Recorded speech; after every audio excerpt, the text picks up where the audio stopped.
2012 সালে ফ্রান্সের কোচের দায়িত্ব নেন দেশটির বিশ্বকাপ জয়ী অধিনায়ক দিদিয়ের দেশম।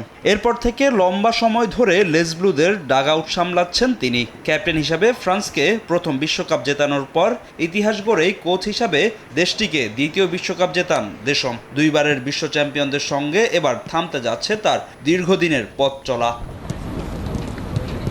11 জুন থেকে শুরু হতে যাচ্ছে 2026 বিশ্বকাপ, যেখানে দেশমের অধীনে শিরোপা পুনরুদ্ধারের লড়াইয়ে নামবে এমবাপেরা। আর এই মিশন শেষে ফ্রান্সের জাতীয় দলের সঙ্গে সম্পর্ক শেষ হবে দেশমের। তারপরে এমবাপেদের দায়িত্ব নেবেন কে, এই নিয়ে গুঞ্জন চলছে লম্বা সময় ধরে। ফ্রান্সের কোচ হওয়ার দৌড়ে সবচেয়ে এগিয়ে 98 বিশ্বকাপ জয়ী দলের আরেক সদস্য জিনেদিন জিদান। রিয়াল মাদ্রিদের হয়ে কোচিং ক্যারিয়ার শুরু করা জিজু 2 দফায় মাদ্রিদের হয়ে পেয়েছেন অভূতপূর্ব সাফল্য। 2021 সালে রিয়ালের কোচের দায়িত্ব ছাড়ার পর আর কোনো ক্লাব ও টিমের দায়িত্ব নেননি তিনি।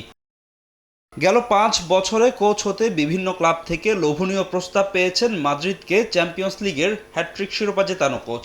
ম্যান ইউনাইটেড সহ যুক্তরাষ্ট্রের জাতীয় দলের কোচের দায়িত্ব পালনের অফার পেয়েছেন তিনি, তবে সব প্রস্তাবই ফিরিয়ে দিয়েছেন জিদান।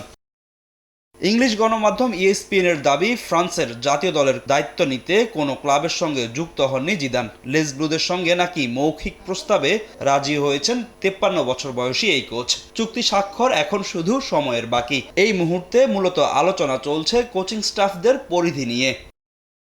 এই খবর আরও জোরালো হয়েছে ফরাসি ফুটবল ফেডারেশনের সভাপতি ফিলিপ দিয়ালোর এক সাক্ষাৎকারে। ফ্রান্সের সংবাদ মাধ্যম লা ফিগোকে তিনি জানান, ইতিমধ্যেই দেশমের উত্তরসূরি ঠিক করে ফেলেছে ফরাসি ফুটবল ফেডারেশন, তবে নির্দিষ্ট কারো নাম বলেননি তিনি।